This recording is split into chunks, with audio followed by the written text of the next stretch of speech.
محترم ناظرین، السلام علیکم ورحمۃ اللہ وبرکاتہ۔ قرض داروں کے تقاضوں سے تنگ آ کر میرا شوہر 2 مہینے سے گھر سے غائب تھا۔ 4 بچوں کے ساتھ اکیلے رہنا میرے لیے عذاب بن چکا تھا۔ 3 دن سے گھر میں فاقہ تھا۔ 2.5 سال کی بیٹی مسلسل رو رہی تھی۔ پڑوس سے چیختی ہوئی آواز آئی کہ اس بچی کو یا تو چپ کروا لو یا پھر گلا گھونٹ دو۔ آدھی رات کو بھی سکون نہیں لینے دیتے۔ یہ محلے کے حاجی صاحب تھے جو ہر جمعے کو مسجد میں ہزاروں کا چندہ دیتے تھے۔ میں نے روتے ہوئے آسمان کی طرف سر اٹھا کر دیکھا اور سوچ لیا، کل اپنے بچوں کو لے کر نہر میں چھلانگ لگا دوں گی۔ اسی وقت باہر دروازے پر تیز دستک ہوئی اور میں اپنے بچوں کے ساتھ کمرے میں بیٹھی ہوئی تھی۔ دل اتنا اداس تھا کہ بس نہیں چل رہا تھا کہ اپنا آپ ختم کر لوں، لیکن 4 بچوں کی ماں ہونے کی وجہ سے میں ایسا کوئی قدم نہیں اٹھانا چاہتی تھی۔ میرے شوہر قرض داروں کے تقاضوں کے باعث 2 مہینے سے نہ جانے کہاں غائب تھے۔ مجھے کچھ نہیں پتہ تھا۔ یہ وقت میرے لیے بہت زیادہ کٹھن تھا۔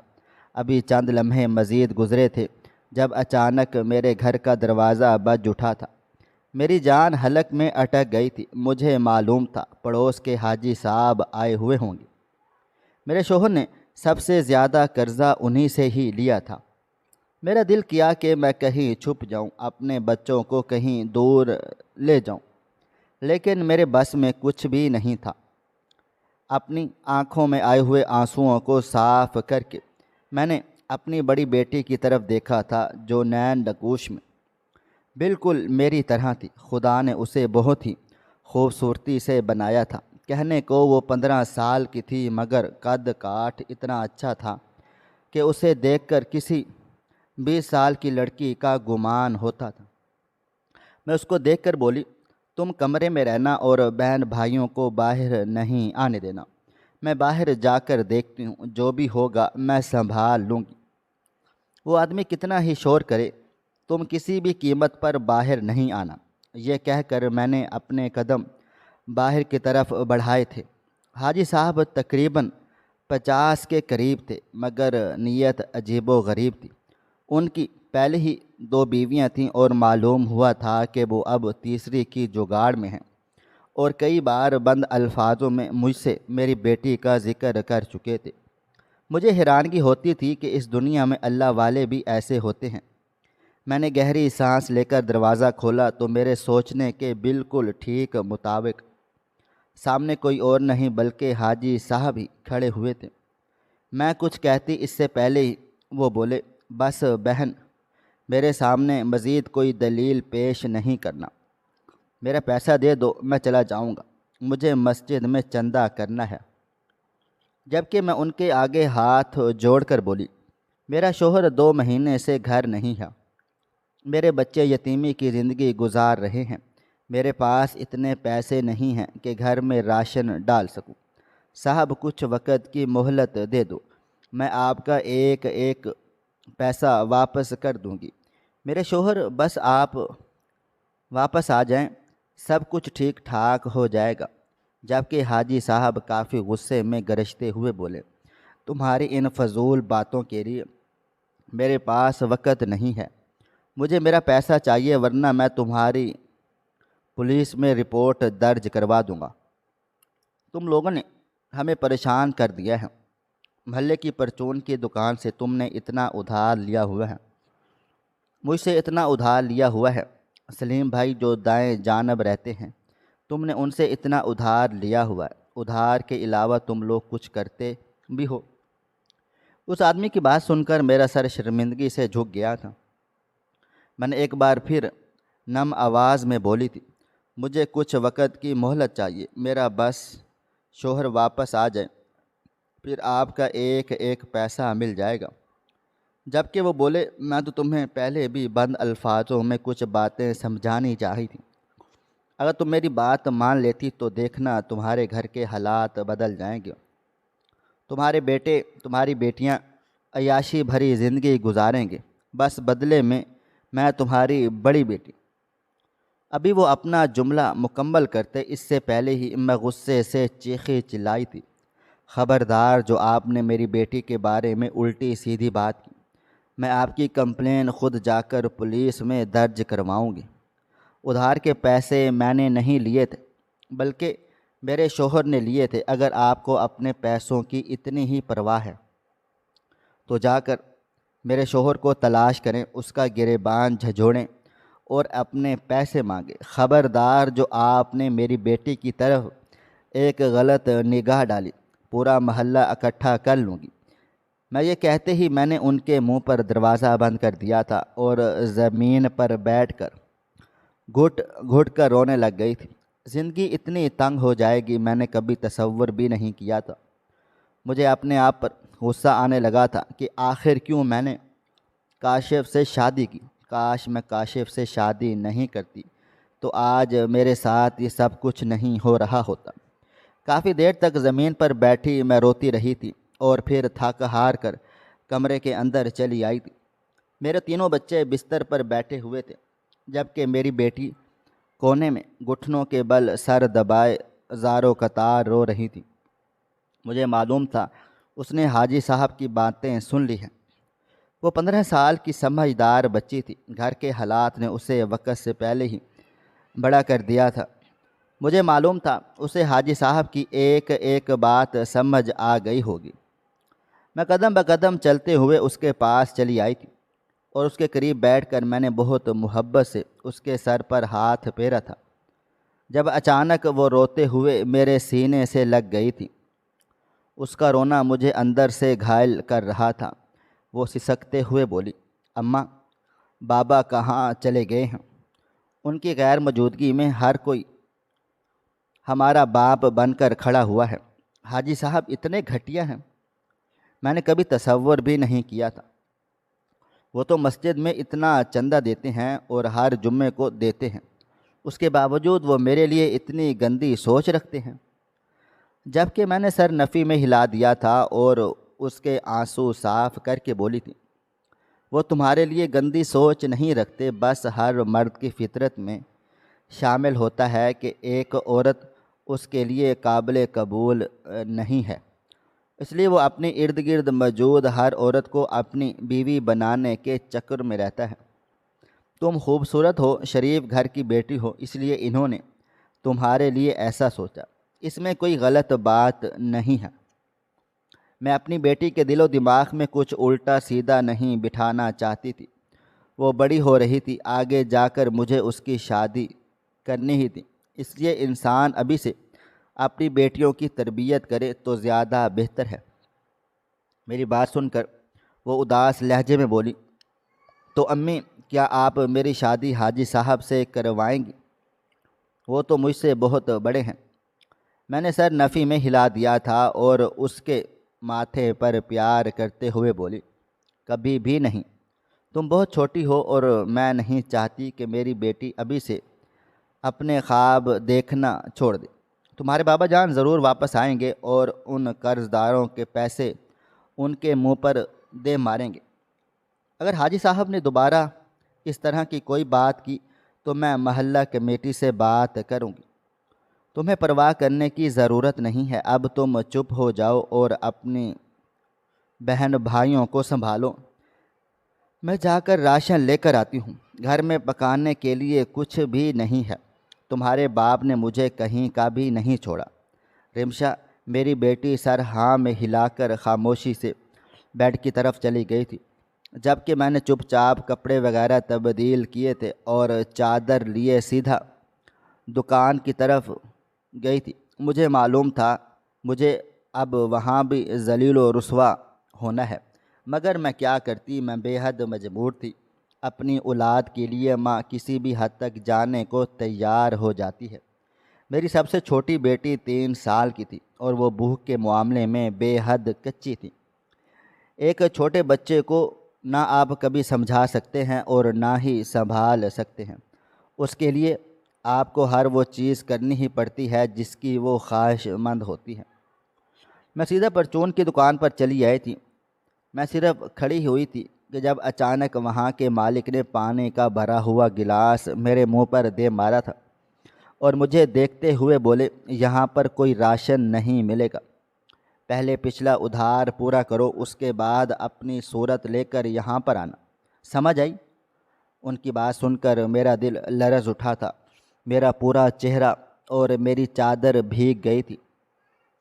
میں نے فوراً خود کو سنبھالا تھا اور اس کے آگے ہاتھ جوڑتے ہوئے بولی، میں بہت زیادہ مجبور ہوں، میرا شوہر 2 مہینے سے گھر واپس نہیں آیا ہے، جیسے ہی وہ لوٹ کر آئے گا میں تمہارا 1 روپیہ چکا دوں گی۔ میری بچی کو بہت بھوک لگ رہی ہے، تھوڑا بہت راشن دے دو، تمہاری بہت مہربانی ہوگی۔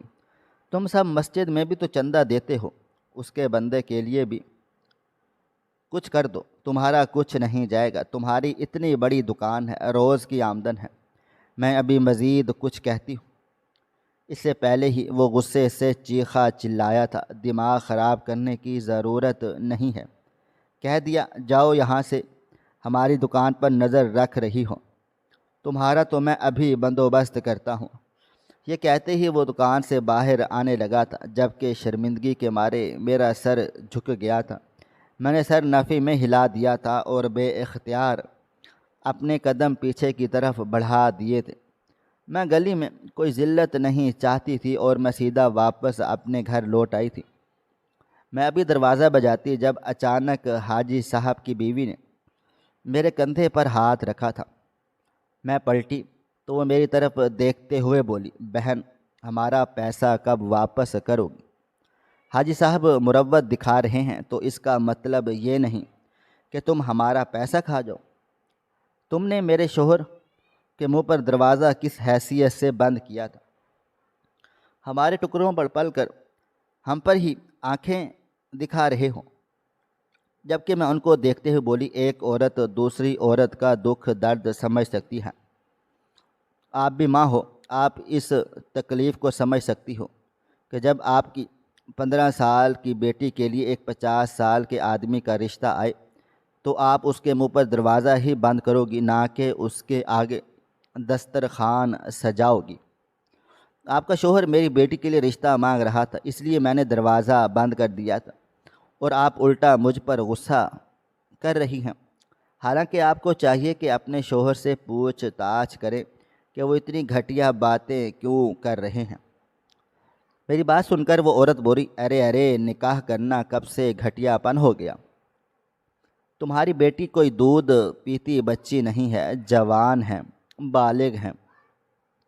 اگر میرے شوہر نے تمہاری بیٹی کے لیے رشتہ مانگ لیا ہے تو اس میں کیا غلط ہے؟ تم جیسی عورتیں کبھی اپنی بچیوں کا گھر نہیں بسا سکتی۔ میرا شوہر اگر تمہاری بیٹی سے شادی کرے گا تو وہ تمہیں بھی سنبھالے گا، پیچھے تمہارے 3 بچے ہیں، انہیں بھی دیکھ لے گا۔ تمہارا شوہر تو اس قابل ہی نہیں کوئی اس گھر میں قدم بھی رکھ سکے۔ تمہاری زندگی تبدیل ہو جائے گی۔ مہر النساء، اس بارے میں سوچنا، رمشا کے بدلے تم اپنی پوری زندگی تبدیل کر سکتی ہو۔ اب آگے تمہاری مرضی ہے۔ تمہارا ایک بیٹا ہے، 2 بیٹیاں ہیں، یعنی 3 لڑکیوں کو تمہیں رخصت کرنا ہے۔ اگر میرے شوہر سے ہاتھ ملا لیا تو بدلے میں تمہاری 3 بچیاں پڑھ بھی لیں گی اور آرام سکون سے رخصت بھی ہو جائیں گی۔ ہمارا اتنا بڑا وسیع کاروبار ہے۔ جبکہ میں ان کو دیکھتے ہوئے بولی، توبہ توبہ ہے، آپ ایک بیوی ہو کر آپ اپنے شوہر کی تیسری شادی کروانے کے چکروں میں ہیں۔ بہت جلد ہم آپ کا پیسہ ادا کر دیں گے، لیکن اب آپ دوبارہ اس طرح کی بات نہیں کریں گی، ورنہ میں محلہ کمیٹی سے آپ کی اور آپ کے خاوند کی شکایت کر دوں گی۔ یہ کہتے ہی میں گھر کے اندر آ گئی تھی۔ میرا دل بہت زور زور سے دھڑک رہا تھا، نہ مجھے راشن ملا تھا اور نہ ہی کہیں سے آسرا ملا۔ اب میں کیا کروں گی؟ مجھے کچھ سمجھ میں نہیں آ رہا تھا۔ میں اندر آئی تو رمشا بچوں کے پاس بیٹھی ان سے نہ جانے کیا راز و نیاز کر رہی تھی۔ مجھے دیکھتے ہی وہ خاموش ہو گئی تھی اور فوراً اپنی جگہ سے کھڑی ہوتے ہوئے بولی، کیا بنا امی؟ کچھ ملا کھانے کے لیے؟ میں نے سر نفی میں ہلا دیا تھا اور اس کے سر پر ہاتھ پھیرتے ہوئے بولی، تم ایک کام کرو، تم اپنی سہیلی کے گھر چلی جاؤ، انہوں نے کہا تھا کہ جو رات کی روٹیاں ہوتی ہیں وہ تمہیں دے دیں گی، وہ جا کر لے آؤ، میں تم لوگوں کو پانی سے تل کر دے دوں گی۔ کچھ تو پیٹ میں چلا جائے گا نا۔ اس نے سر ہاں میں ہلا دیا تھا اور میری چادر لیے وہ سیدھا اپنی سہیلی کے گھر چلی گئی تھی۔ ایک بچی کے لیے سب بہت ہی اذیت ناک ہوتا ہے۔ لڑکیاں اپنی عزت کے معاملے میں حد سے زیادہ سنجیدہ ہوتی ہیں۔ وہ کبھی بھی اپنی سہیلیوں کے آگے ہاتھ نہیں پھیلاتی اور میں اس کے گھر والوں سے اسے روٹی مانگنے پر مجبور کر رہی تھی۔ میں بھی کیا کرتی کہ اولاد کی خاطر بہت زیادہ مجبور ہو گئی تھی۔ میری دوسری بیٹی میرے قریب آ گئی تھی۔ آنکھوں سے نکلنے والے آنسوؤں کو صاف کر کے اس نے میرے چہرے کو اپنے ہاتھوں میں لیا تھا اور مجھے دیکھتے ہوئے بولی، امی جان پریشان نہیں ہوں، باجی کہہ رہی ہیں انشاءاللہ سب کچھ ٹھیک ٹھاک ہو جائے گا۔ انہوں نے اللہ میاں سے دعا کی ہے اور میں بھی دعا کر رہی ہوں کہ بابا جان جلدی واپس آ جائیں گے۔ میری دوسری بیٹی صرف 6 سال کی تھی۔ میرا دل ایک بار پھر خون کے آنسو رونے لگ گیا تھا۔ میں نے اسے اپنے سینے سے لگا لیا تھا اور اس کا کندھا تھپ تھپاتے ہوئے بولی، بس دعا کرو تمہارا باپ واپس آ جائے، ورنہ وہ دن دور نہیں جب ہم سب خود کو ختم کر لیں گے۔ میرے دل سے آہ نکلی تھی جو شاید عرش ہلا چکی تھی۔ میرا 4 سال کا بیٹا بھی میرے پاس آ گیا تھا اور مجھے ہاتھ پکڑ کر دلاسا دینے لگا کہ امی جان سب کچھ ٹھیک ٹھاک ہو جائے گا، آپ اتنی پریشان نہ ہوں، حاجی صاحب کے پیسے بھی ہم واپس کر دیں گے، میں بس تھوڑا سا بڑا ہو جاؤں پھر کمانا شروع کر دوں گا، آپ کی اور باجی کی سب کی ذمہ داری اٹھاؤں گا، بابا جان کی طرح کبھی بھی کسی سے قرضہ نہیں لوں گا اور نہ ہی گھر چھوڑ کر جاؤں گا۔ اس کی بات سن کر میری آنکھوں میں آنسو آ گئے تھے۔ میرا واحد سہارا واقعی میرا بیٹا تھا۔ مجھے معلوم تھا کہ جس طرح میرے شوہر نے مجھے در بدر کیا ہے، میری اولاد مجھے در بدر نہیں کرے گی۔ کچھ دیر کے بعد میری بیٹی گھر واپس آ گئی تھی۔ اس کے ہاتھ میں 3 روٹیاں تھیں اور کچھ ٹکڑے تھے۔ وہ رات کی اور دن کی روٹیاں لگ رہی تھیں۔ میں نے فوراً اس سے روٹیاں لے لی تھیں اور جلدی جلدی توے پر پانی سے سینک کر انہیں نرم کر دیا تھا اور اپنے بچوں کو اپنے ہاتھوں سے کھلانے لگ گئی تھی۔ کہنے کو ہم 5 تھے مگر پھر بھی ہم نے شکر کر کے وہ تھوڑا بہت روٹیاں ہی اپنی پیٹ میں ڈال لی تھی۔ اب ہم سب نماز پر بیٹھ گئے تھے۔ ایک اللہ کا واحد گھر ہے جس کے لیے نہ آپ کو پیسہ چاہیے ہوتا ہے اور نہ ہی کسی بھی قسم کی آسائش۔ آپ کہیں بھی کسی بھی جگہ اس رب سے بات چیت کر سکتے ہیں۔ کافی دیر تک میں رب العالمین کے سامنے سر سجدے میں گرائے بیٹھی رہ گئی تھی اور تڑپ تڑپ کر دعائیں مانگنے لگی تھی کہ اے اللہ رب کعبہ میری زندگی میں آسانی پیدا کر، میں اپنی بیٹیوں کو در بدر نہیں ہونے دینا چاہتی، میں ان کو ایک آسائش بھری زندگی دینا چاہتی ہوں۔ اے میرے اللہ میرے رمشہ کی حفاظت فرما، اس کی عزت کو محفوظ رکھ اور اس کے باپ کو اتنی عقل و شعور دے کہ وہ لوٹ کر آ جائے۔ مجھے اپنے شوہر پر بے حد غصہ تھا۔ بے شک قرض داروں نے ان کی جان حلق میں اٹکائی ہوئی تھی، مگر انہیں کم از کم اپنی 3 بیٹیوں کے بارے میں بھی تو سوچنا چاہیے تھا۔ ان کے بیٹے نہیں تھے مگر بلکہ بیٹیاں ہی تھیں۔ بیٹیوں کے باپ کو ہر قدم پھونک پھونک کر رکھنا چاہیے، کیونکہ جوانی میں باپ کا اٹھایا ہوا قدم بیٹیوں کی زندگی میں مکافات کا کام کرتا ہے۔ اگر آج وہ میرے ساتھ برا کر رہے ہیں تو اللہ تعالیٰ ان کی بیٹیوں کے ساتھ بھی برا کر سکتا ہے۔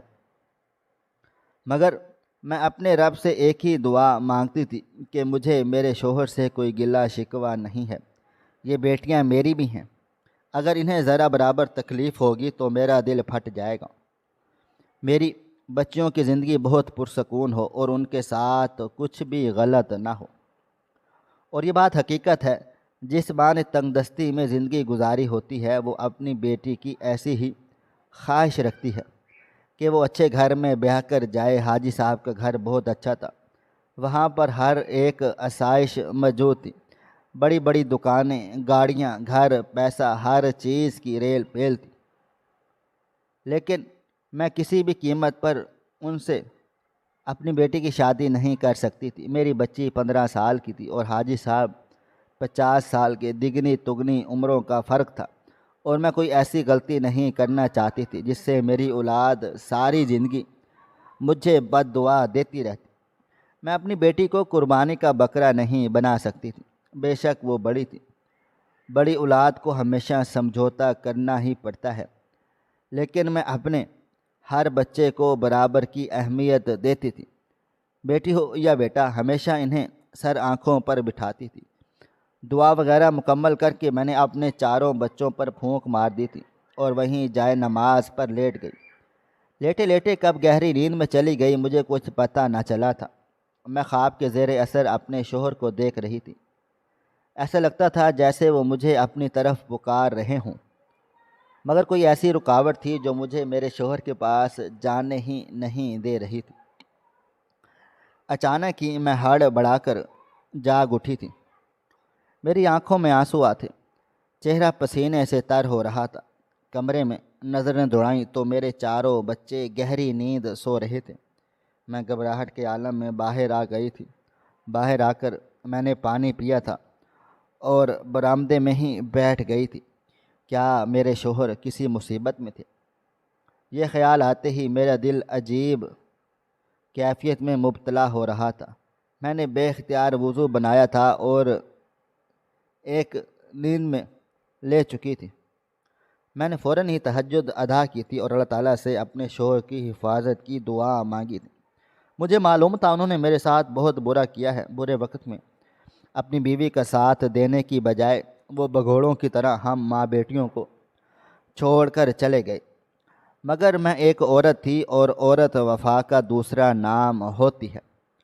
مجھے اپنی بچیوں کی خاطر اپنے شوہر کی حفاظت چاہیے تھی اور میں ان سے محبت بھی بے تحاشا کرتی تھی۔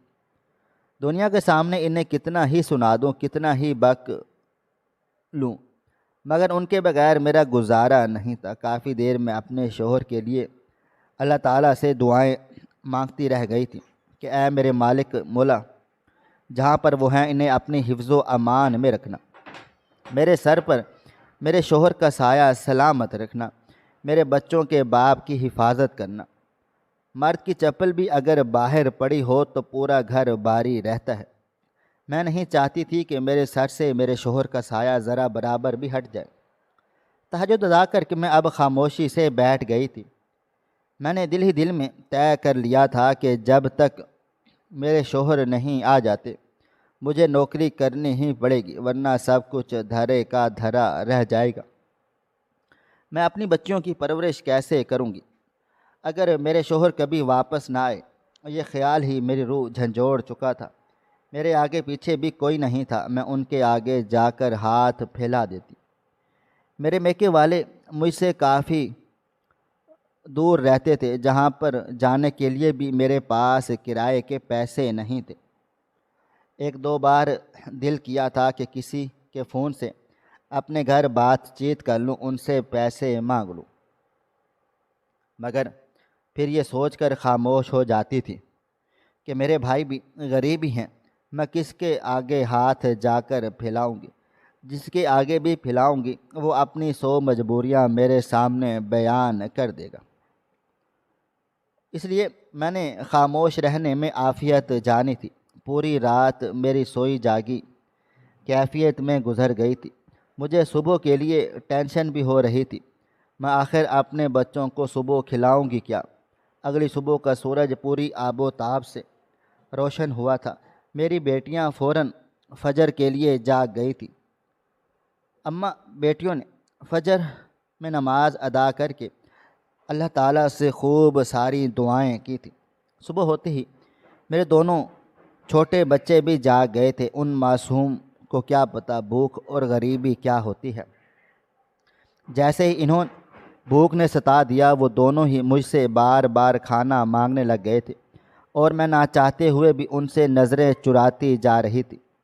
ڈرتے ڈرتے میں نے اپنی بیٹی کی طرف دیکھا تھا کہ وہ اپنی سہیلی کے گھر جا کر رات کی بچی ہوئی روٹی لے آئیں، جبکہ وہ سر جھکا کر بولی، اماں میں نہیں جا پاؤں گی۔ کل جب میں ان کے پاس گئی تو میری دوست کی امی نے مجھے بہت ذلیل و رسوا کیا تھا۔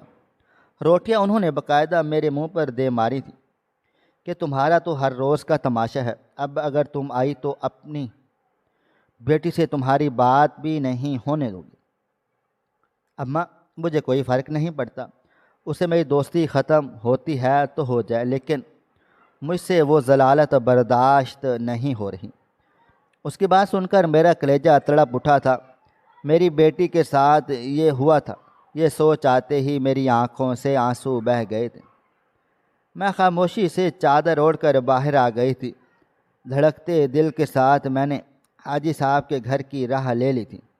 مجھے معلوم تھا کہ اس گھر کے دروازے پر جانا بھی میرے لیے گناہ ہے۔ یہ لوگ مجھے اتنی آرام سے جانے نہیں دیں گے، مگر میں کیا کرتی؟ جب ایک ماں بے بس ہو جاتی ہے تو وہ اپنا کلیجہ چیر کر بھی اپنے بچوں کے سامنے رکھ دیتی ہے، اور اس وقت میں اتنی بے بس تھی کہ مجھے کچھ بھی سمجھ میں نہیں آ رہا تھا۔ میری پہلی دستک پر ہی دروازہ کھول دیا گیا تھا۔ سامنے حاجی صاحب ہی کھڑے ہوئے تھے، مسکراتی نگاہوں سے مجھے دیکھتے ہوئے بولے، کہنے آئی ہو رشتے کے لیے؟ جبکہ میں نے ضب سے آنکھیں بند کر لی تھیں اور سر جھکا کر بولی، نہیں، آپ کی بیگم سے ملاقات کرنی تھی، اجازت ہو تو میں اندر آ جاؤں؟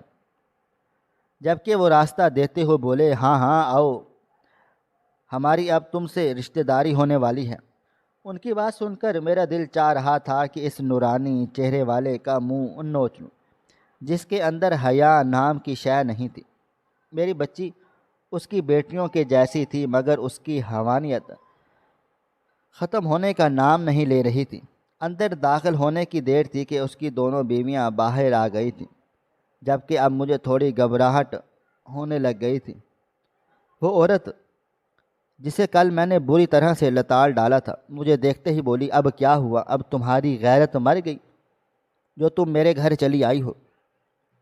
جبکہ میں اس خاتون کو دیکھتے ہوئے بولی، دراصل میں نے سنا تھا کہ آپ کو ملازمہ کی ضرورت تھی۔ میں کام اچھے سے طریقے سے جانتی ہوں، آپ کے گھر کی صفائی، کھانا پکانا جو بھی ہے میں کرنے کو تیار ہوں، بس بدلے میں مجھے کچھ پیسے چاہیے ہوں گے، کیونکہ میرے بچے بھوک سے تڑپ رہے ہیں۔ میری بات سن کر مولوی صاحب فوراً سے بولے، یہاں پر کوئی کام کاج نہیں ہے۔ ہاں، بیٹی کا رشتہ دینا ہے تو میرے گھر کے دروازے کھلے ہوئے ہیں، راشن کے منہ کھلے ہوئے ہیں، پیسوں کی تجوری کھلی ہوئی ہے، اور اگر رشتہ نہیں دینا تو یہاں سے چلے جاؤ۔ اس آدمی کی بات سن کر میں نے اس کے آگے ہاتھ جوڑ دیے تھے اور اس کی آنکھوں میں دیکھتے ہوئے بولی، آپ ہر جمعے اتنے پیسے چندے کے نام پر مسجد میں دے دیتے ہیں، ہم لوگ بھی غریب ہیں، ایسا ظلم مت کریں۔ اللہ تعالیٰ نے آپ کو بھی بیٹیاں دی ہوئی ہیں، میری بیٹی تو آپ کی بیٹی کی عمر کی ہے، آپ ایسا کیوں کر رہے ہیں؟ اگر آپ کسی غریب کی آج مدد کر دیں گے تو اللہ تعالیٰ آپ سے اور بھی زیادہ خوش ہوگا۔ میں مزید کچھ کہتی اس سے پہلے ہی وہ حاجی صاحب بولا، میرا اللہ مجھ سے بہت پہلے ہی خوش ہے، اس میں کوئی گناہ کی بات نہیں ہے، میں تمہاری بیٹی سے نکاح کرنا چاہتا ہوں، میں کوئی غلط ڈیمانڈ نہیں رکھ رہا، اور فضول باتیں کرنے کی ضرورت نہیں ہے۔ مسلمان بھائی بھائی ضرور ہے، لیکن بہن بھائی نہیں، تو تمہاری بیٹی میرے لیے غیر محرم ہی ہے، اس سے میرا نکاح جائز ہے۔ اس آدمی کی باتیں سن کر میرا دل چاہ رہا تھا کہ میں کچھ کر بیٹھوں، مگر میں خاموشی سے باہر نکل آئی تھی۔ مجھے وہاں کھڑے ہو کر ذلیل و رسوا نہیں ہونا تھا، مجھے میری بیٹی کی عزت بے حد پیاری تھی۔ باہر آنے کی دیر تھی کہ اچانک مجھے ایسا محسوس ہوا تھا جسے کوئی مجھے دیکھ رہا ہے۔ میں نے چاروں طرف نظریں دوڑائیں تو کوئی بھی ایسا شخص موجود نہیں تھا جس پر مجھے شک ہوتا، لیکن واضح طور پر مجھے نظروں کی تپش محسوس ہوئی تھی۔ میں سر جھٹک کر اب اسی راشن والے کے پاس چلی گئی تھی جس سے مجھے آس امید تھی کہ وہ کچھ ضرور دے گا۔ میں نے ایک بار پھر اس کے سامنے جھولی پھیلا دی تھی اور روتے ہوئے بولی تھی، میری مدد کر دو، اللہ تمہارے رزق میں بہت برکت دے گا، میں تمہارے آگے ہاتھ جوڑتی ہوں، میرے بچے بھوکے ہیں، تم اپنی دکان پر مجھے کام کے لیے رکھ لو، میں ساری جگہوں کی صفائی ستھرائی کر دوں گی۔ جبکہ وہ بولا، ہاں ہاں، چوری کے لیے رکھوں تجھے تو ہماری تجوری کی صفائی کرے گی۔ تیرے شوہر نے بھی ایسے ہی ہم سے دوستی یاری کری تھی اور پھر ہم سے ڈھیروں روپیہ پیسہ لے کر دفع ہو گیا۔ تم دونوں میاں بیوی ہی ایسے ہی، اب جاؤ یہاں سے۔ میں نے گہری سانس لی تھی اور محلے کے دیگر گھروں میں جا کر ہاتھ جوڑ کر کام کاج مانگا تھا، لیکن کچھ لوگوں نے مجھے اور میرے شوہر کو اتنا بدنام کر دیا تھا کہ کچھ لوگوں نے میرے لیے دروازہ ہی نہیں کھولا تھا۔ بے بسی ہی بے بسی تھی، مجھے سمجھ ہی نہیں آ رہا تھا یہ کیسی آزمائش ہے جو ختم ہونے کا نام ہی نہیں لے رہی۔ ماضی میں میں نے کسی کا دل دکھایا نہ حال میں نے کسی کے ساتھ بچ کیا نہ ہی برا کیا، ہمیشہ ہر ایک کے ساتھ اچھائی کی، کسی کی بھی دل آزاری نہیں کی۔ تو پھر میرے ساتھ ایسا کیوں ہو رہا ہے؟ میری زندگی میں ایسا شوہر کیوں چلا آیا؟ مجھے اپنی کم عقلی پر افسوس ہو رہا تھا۔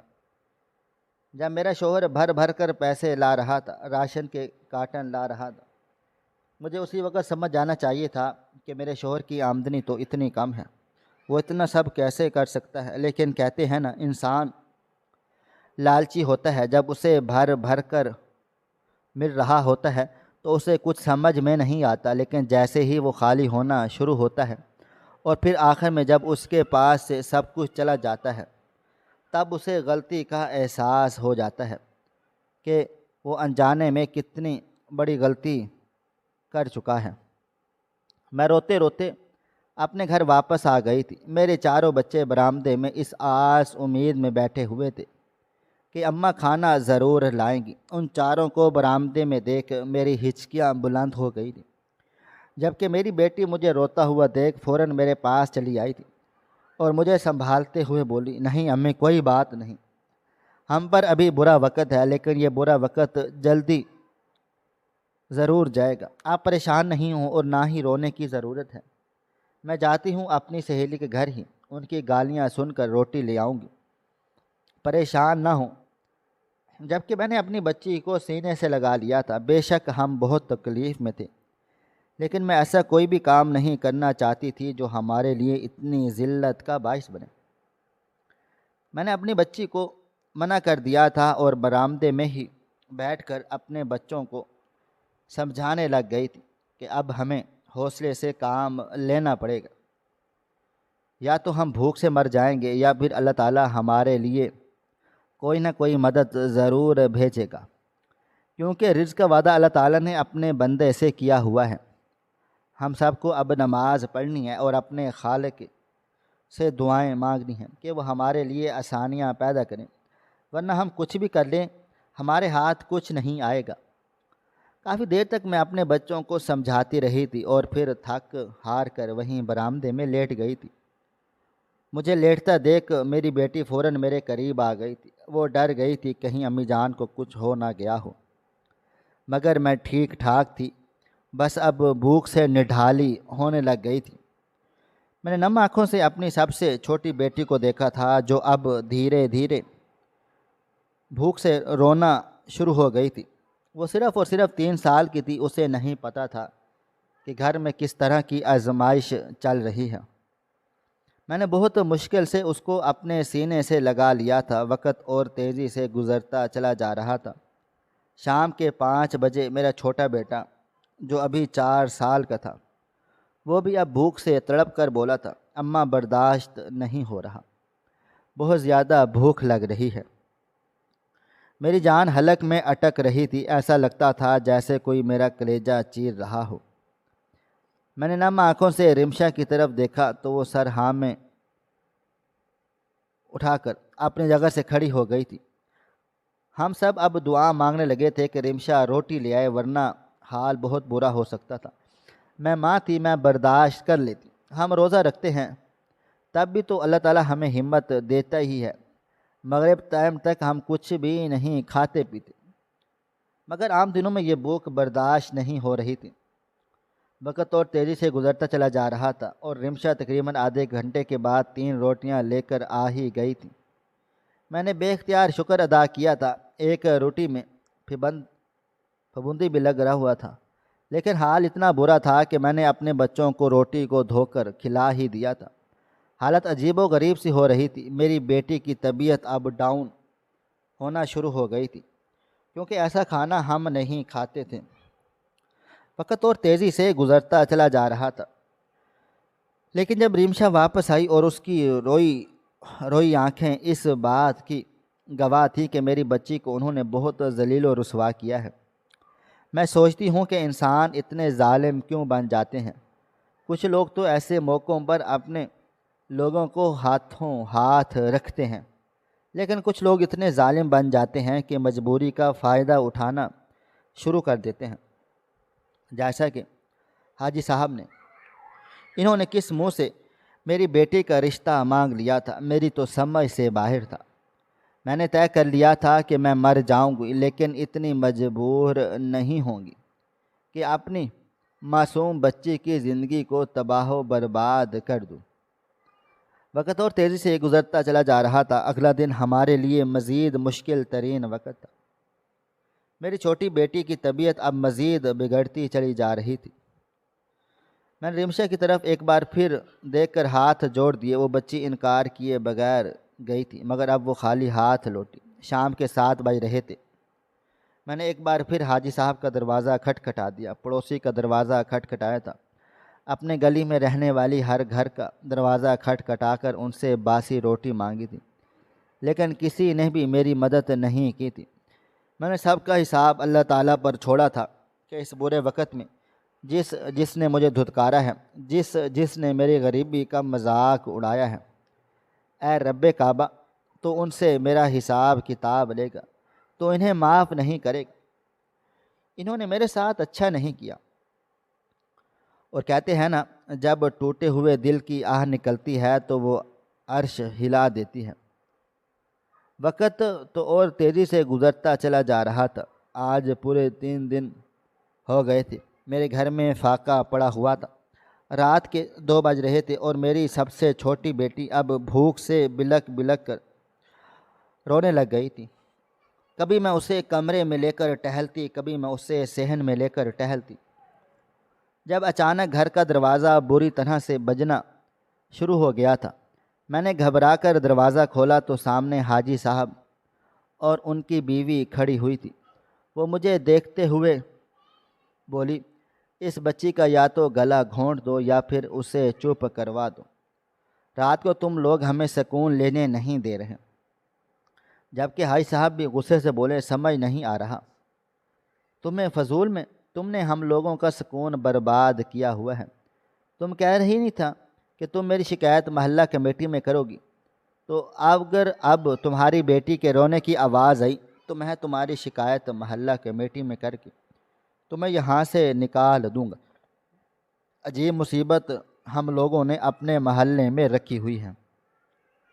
یہ کہہ کر وہ دونوں چلے گئے تھے، جبکہ میں آنسو بھری نظروں سے آسمان کو دیکھا تھا، اور ان کا آ کر چیخنا میری چھوٹی بچی کو سہما چکا تھا۔ وہ بالکل خاموش ہو کر ایک طرف کو بیٹھ گئی تھی۔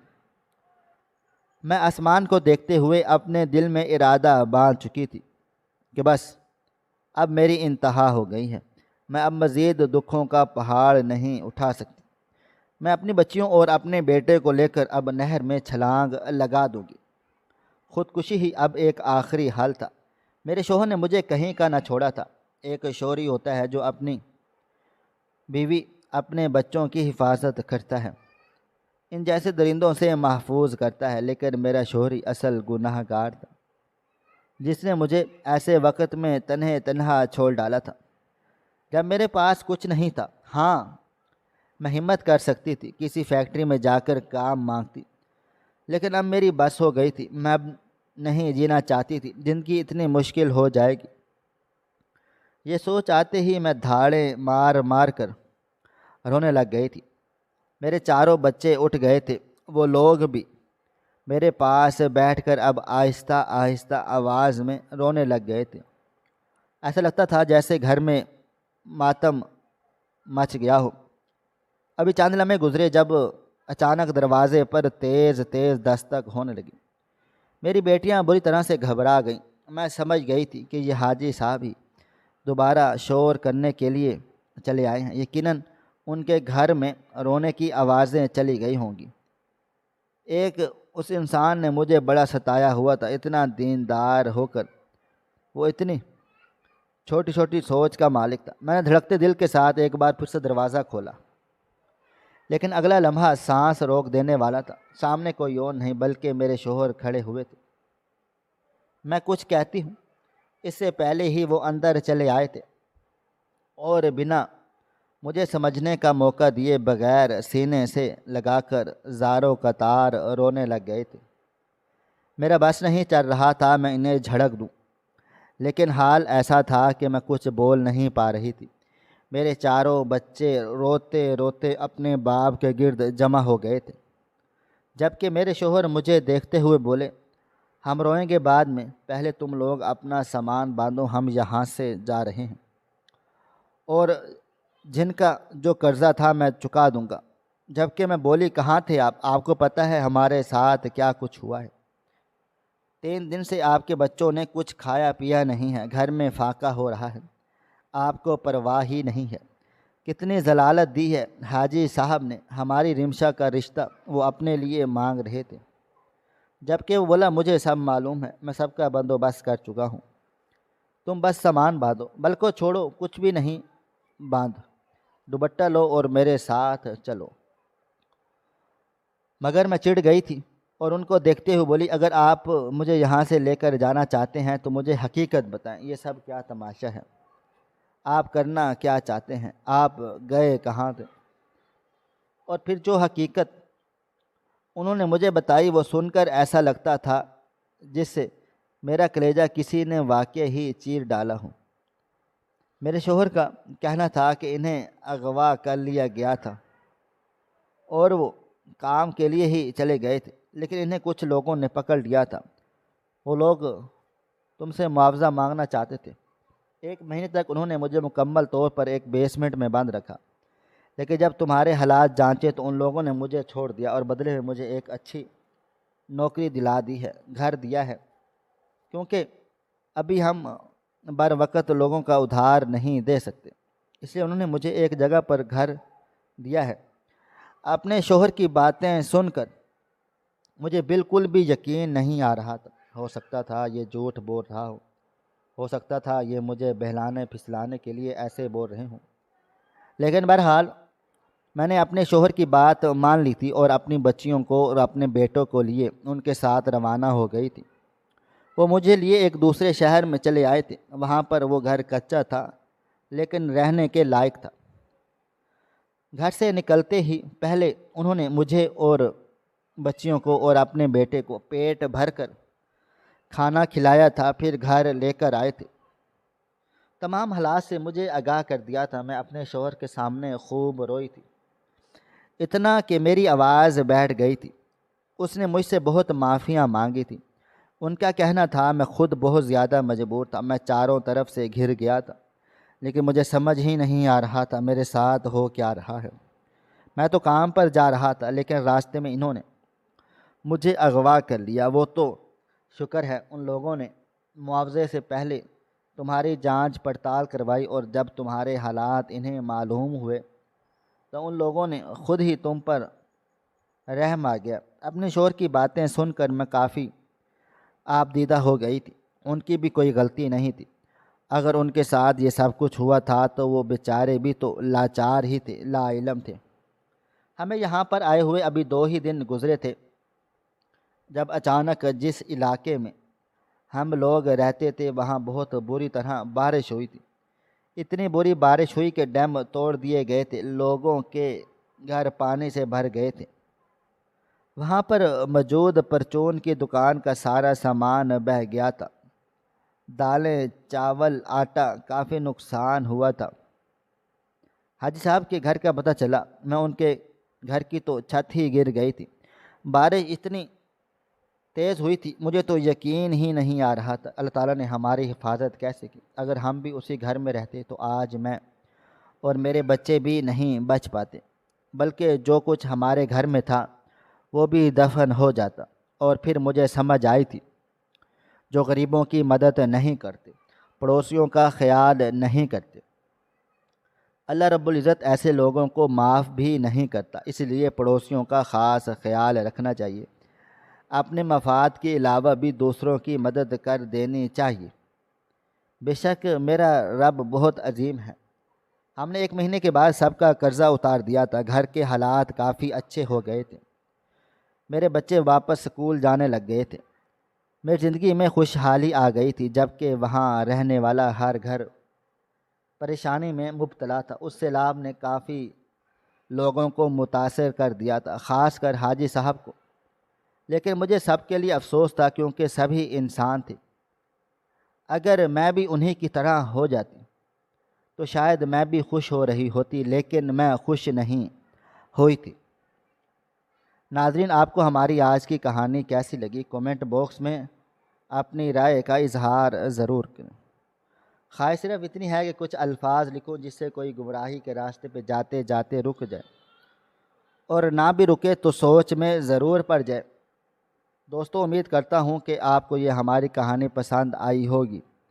کہانی پسند آئی ہو تو ویڈیو کو لائک کریں، شیئر کریں اور کمنٹ کرنا بالکل بھی نہ بھولیں۔ اور ہاں، اگر آپ لوگ اس چینل پر نئے ہیں تو اس چینل کو سبسکرائب ضرور کر لیجئے گا اور نوٹیفیکیشن کو ضرور دبا دیجئے گا تاکہ آنے والی کہانی سب سے پہلے آپ کو مل سکے۔ ملتے ہیں کل ایک نئی اور دلچسپ کہانی کے ساتھ، تب تک اپنا ڈھیر سارا خیال رکھیے گا۔